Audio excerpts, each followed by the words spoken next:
Assalamualaikum warahmatullahi wabarakatuh. Salam sehat dan salam sejahtera untuk kita semua. Alhamdulillah, di kesempatan yang berbahagia ini, izinkan kami dari kelompok 2 akan menyampaikan hasil kolaborasi yang sudah kami lakukan selama 2 hari 2 malam.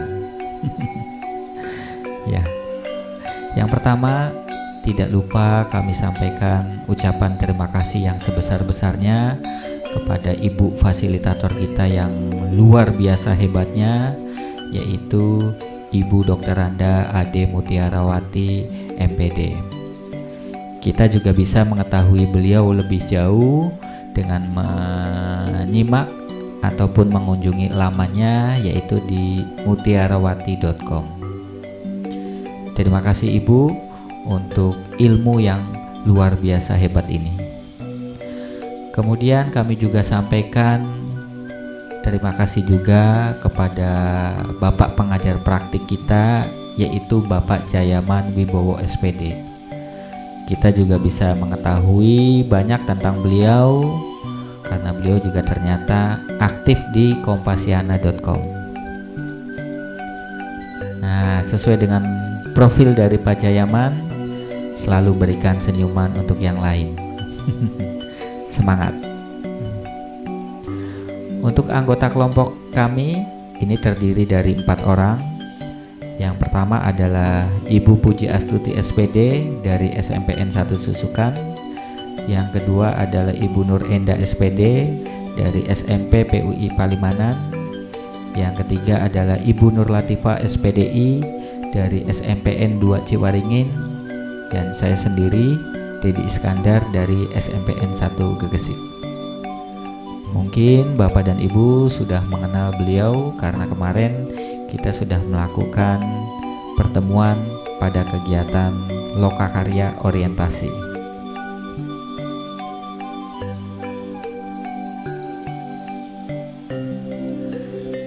Di bahan diskusi kali ini masih tentang Ki Hajar Dewantoro, sebagaimana yang disampaikan oleh Ki Hajar, pendidikan dan kebudayaan adalah satu kesatuan. Kemudian mengenai kolaborasi yang kami lakukan, yaitu mengenai modul 1.1, yang mana tujuan pembelajarannya adalah peserta mampu kenali nilai-nilai luhur kearifan budaya daerah asal yang relevan untuk memperkuat karakter murid sebagai individu sekaligus sebagai anggota masyarakat. Kemarin kita sudah melakukan diskusi, ada 3 bahan diskusi yang kami sampaikan. Yang pertama adalah tentang kekuatan konteks sosiokultural di daerah kita, apakah sejalan dengan pemikiran Ki Hajar Dewantoro. Yang kedua adalah bagaimana pemikiran KHD dapat dikontekstualkan sesuai dengan nilai-nilai luhur kearifan budaya daerah asal yang relevan menjadi penguatan karakter murid sebagai individu sekaligus sebagai anggota masyarakat pada konteks lokal sosial budaya di daerah kita semua. Yang ketiga itu adalah kesepakatan satu kekuatan pemikiran KHD yang menebalkan laku murid di kelas atau sekolah sesuai dengan konteks lokal sosial budaya di daerah yang dapat diterapkan. Ini 3 hal ini yang akan menjadi bahan diskusi ataupun sudah kami diskusikan kemarin dengan kelompok kami. Yang kami ambil berdasarkan dari kegiatan itu adalah mengenai kegiatan budaya. Salah satunya adalah mengenai kegiatan Mapagsri. Kegiatannya kurang lebih seperti ini.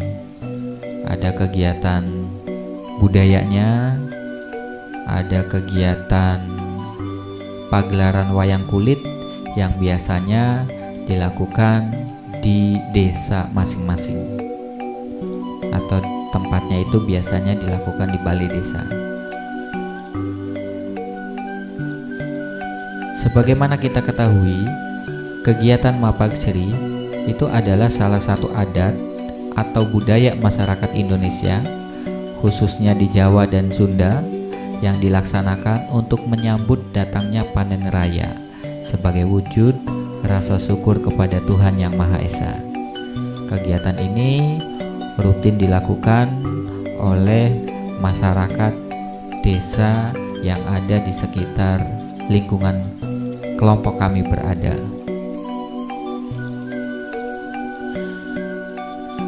Kegiatan Mapagsri hubungannya dengan pemikiran Ki Hajar Dewantoro bahwa kegiatan ini juga dapat mengajarkan kepada setiap peserta didik mengenai pemahaman tentang budi pekerti, kemudian mengenai gotong royong, mengenai kerjasama, mandiri, dan syukur atas nikmat dari Tuhan Yang Maha Esa. Dan sudah sepatutnya kita sebagai pendidik itu harus mampu menuntun dan menguatkan karakter mereka, sehingga nantinya peserta didik kita itu terlahir insan pendidikan yang mempunyai jiwa profil Pancasila yang kuat dan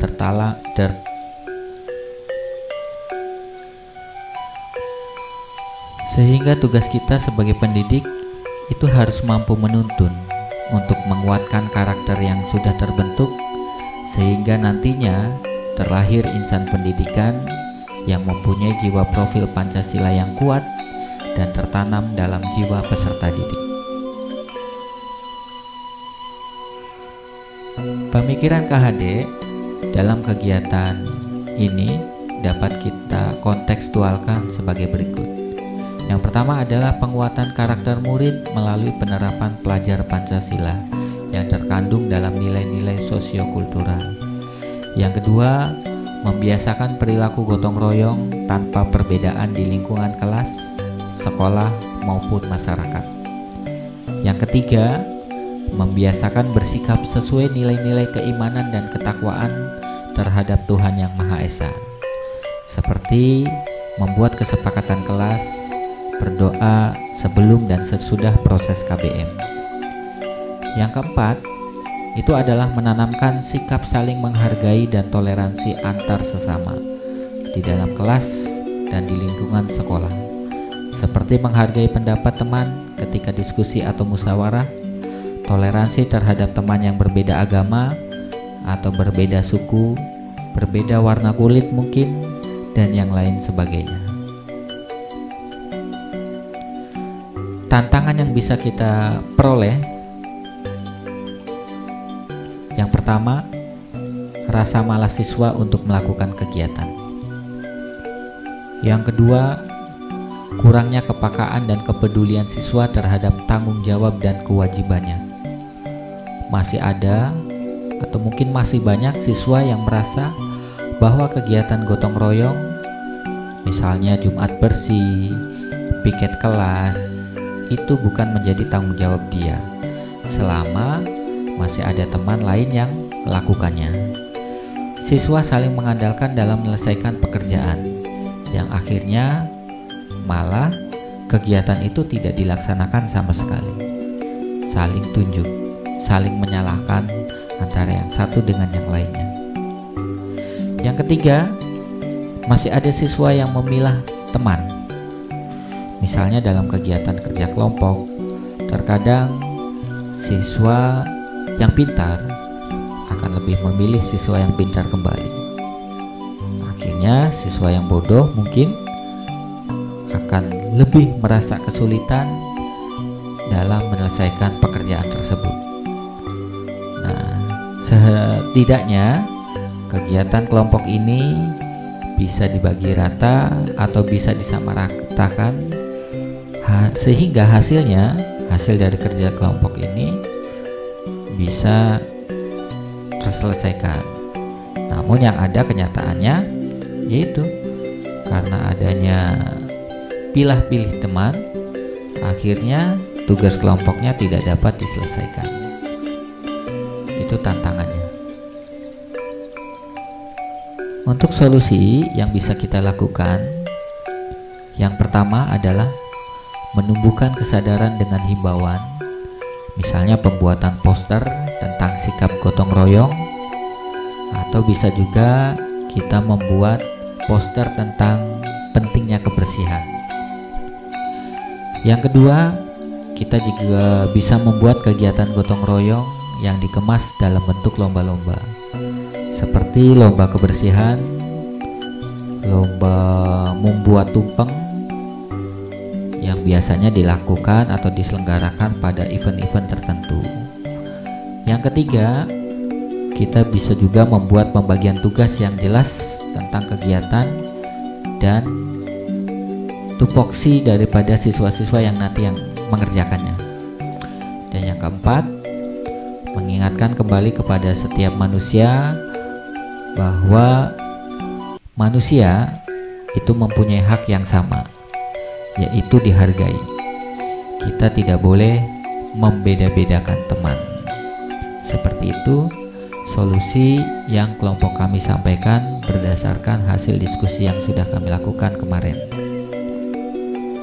Akhir kata, terima kasih banyak. Mohon maaf apabila masih banyak kekurangannya. Selebihnya, wabillahi taufiq wal hidayah. Wassalamualaikum warahmatullahi wabarakatuh. Salam guru penggerak.